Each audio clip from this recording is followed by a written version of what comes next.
முருகன் அருளால் முடியாதது ஒன்றுமில்லை. இன்னைக்கு செவ்வாய்க்கிழமை முருகனோட அருளால் நமக்கு என்ன மெசேஜ் கொடுக்குறாருன்னு பார்க்கலாம்.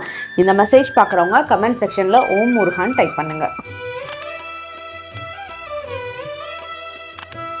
நீங்கள் ஒரு விஷயத்த நினச்சி ஒரு கரெக்டான பிளான் பண்ணி அதில் போயிட்டுருக்கீங்க.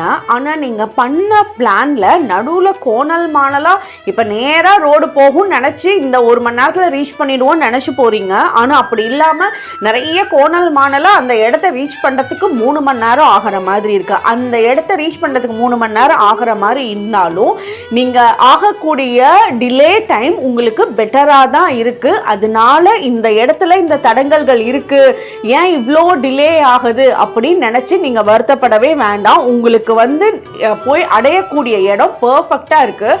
மேஜிக் மாதிரி நீங்கள் எதிர்பார்க்காத சில விஷயங்கள் நடக்க போகுது. அதனால அந்த கவலைகளே இல்லாமல் எல்லா கவலையும் முருகன் மேலே போட்டுட்டு என்ன வழி காட்டுதோ நான் பாட்டுக்கு போயிட்டுருக்கேன் அப்படின்னு போயிட்டுருங்க.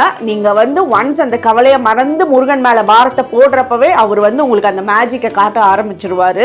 அதுவும் பணம் ரீதியான விஷயங்களில் உங்களுக்கு வர வேண்டிய பணம்லாம் பர்ஃபெக்டாக சேரும். முருகனை நீங்கள் வேண்டி கேட்டீங்க அப்படின்னாலே அவரெல்லாம் ஆண்டியாக இருந்தவரை கூட அரசனாக ஆகினவர். ஸோ அவர் உங்களை ரொம்ப நல்ல நிலைமைக்கு கொண்டுட்டு வராரு. எதுவும் இல்லைன்னு கவலைப்பட வேண்டாம், எல்லாமே வரதான் போகுது. ஓம் முருகா.